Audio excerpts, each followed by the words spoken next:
One of the best gifts you can give yourself, I'm serious, as a director and storyteller, is just to move. Walk around the block. If that's all you're confined to for a good 15 minutes, just move, just walk, get to work. I'm super pumped for the end of the month's September 30th workshop in California, in my buddy, brilliant trial lawyer and friend Chris Medexho's backyard. It's the second time we've brought the masks back there, and we're cranking it up again. I love seeing the connections people make with the mask. I worked recently with a pretty large group of public defenders in Jersey, and seeing people say that the mask helped them with empathy, with story, with emotional connection, nonverbal communication, body language, all those wonderful things that you're starting to see people who initially were going, what the hell is this thing, to really trusting the work. But the main thing that I I'm always looking for this, and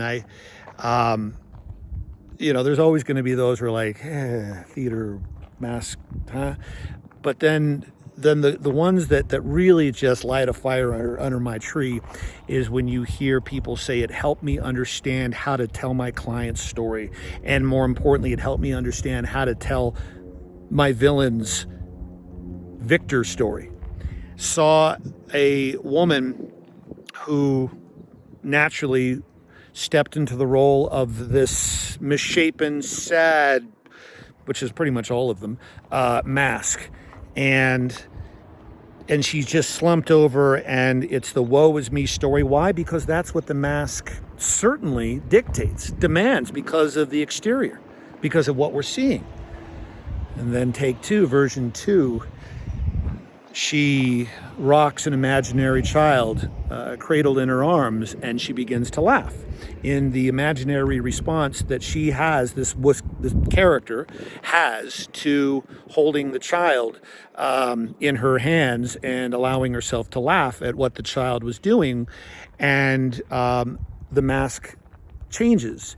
The response of the audience changes, and we're laughing with her because we're seeing this joy despite this molten, just heavy, sagging, pathetic looking thing. We're seeing a woman, a character, freeing herself to be able to find joy despite this.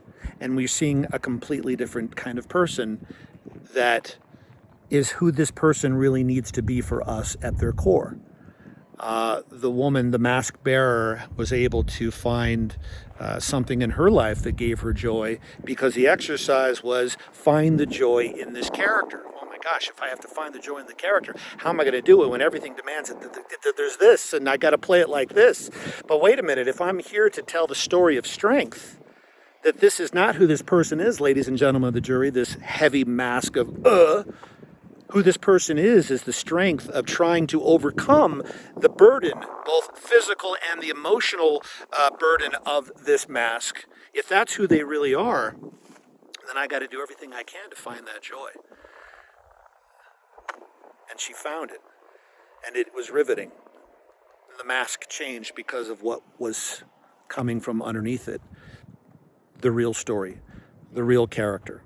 The mask, really simply, helps you cast your characters in their right role.